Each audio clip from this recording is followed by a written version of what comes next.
I've been interested in the Streamlight TLR series lights for a while, and I was doing some research online to see if there were any fitment issues with Sig Sauer pistols, and I saw that there were some other folks who still had the same kinds of questions that I did, and I thought I would do a quick video to show my experience with the TLR light. The one I'm using is the TLR-2s, but I think the TLR-1 and the TLR-2 are similar shapes and mount the same way. The pistol that we're looking at is a P220R. The R just means that it has the tactical rail underneath for accessories, and this particular pistol was made in 2009. I think there's been some discussion about different shapes of the rail over the years. Maybe some of the earlier ones might be a little different, I don't know, but that's something to keep in mind. So first, I'll show that we're working with an empty pistol here. We've got nothing in the chamber and an empty magazine, which I'll set aside. And you can see that the rail is slightly curved. I don't know if that's something that only the Sig pistols have, but nonetheless it's something to keep in mind. I think that's one of the things that a lot of people were concerned about, was maybe interference with the bottom of the rail and the light going on. So I haven't seen any issues. You can see that mine's not marked up at all, and I've had the light off and on the gun a couple of times already. But in the package you get the light, you get a couple of Allen keys, it comes with batteries, and there are several little plastic inserts that they call keys, and those mount in the top of the light. I'm using the one that's marked 1913. That's the one that works well with Sig pistols. The light came with one in it that was for Glock pistols, but you can see this. This is the insert, and there's a nut you just slide into the slot in the piece of plastic there, and then it just drops in the top, and the screw goes in from the side. The larger Allen key that comes with the light is the one that's used for installing the key. It does come with a smaller Allen wrench, which is used for aligning the laser. It's got windage and elevation adjustments, and that's the smaller key is going to be for that. The battery door is kind of interesting. I had a little bit of trouble with it at first, but you lift this clip here and you kind of have to rotate it forward, and that's going to lever the door open, and then lift up slightly on it to get it to pop up.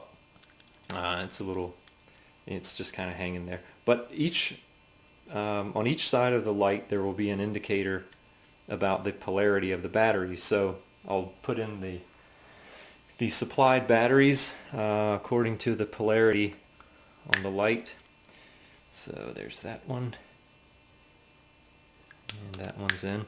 Now the battery door has a little ridge on that will engage what will be the bottom, so that's kind of why it levers open at the top, but you sort of set the bottom in place first, and then use the little metal clasp to pull the top part in and lock it down.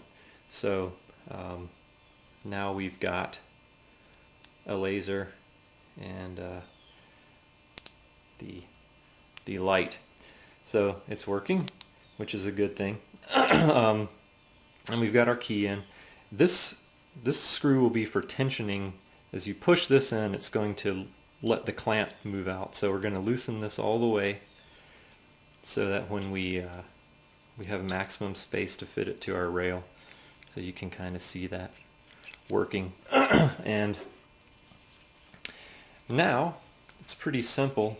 The key that we just installed in the top of the light is going to just engage this, engage the top groove in our rail.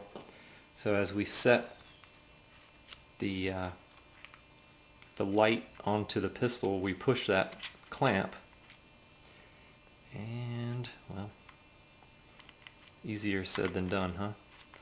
There it goes. So now it's installed. It's still a little loose, so you tighten the screw. I'm not left-handed. Tighten that screw. And you do have to supply your own nickel to finish it off, but it's got a slot in there for a coin, and it doesn't have to be super tight, but you just want to snug it. So that's the installed light.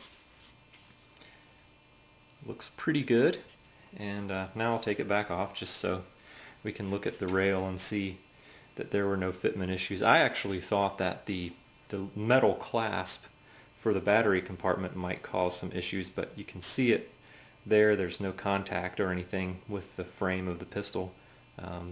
Fits really well. Loosen the screw again. I like to take this thing out to the maximum point so that when we do release the clasp, there's no kind of scraping against the finish of the gun. But you can see the rail there. There's no kind of scratching on the sides or under the bottom. Fits really well. The finish on the pistol and the light are both anodized aluminum, so you've got pretty good hard surfaces in both cases. And overall, I really like the product. I like the Streamlight light. It fits well with that 1913 key, and I haven't had any issues, and I think this thing is going to last a really long time. Fits well, good product. I like it. If you're considering one, then I would say that you don't have anything to worry about in terms of fit and finish, and go for it.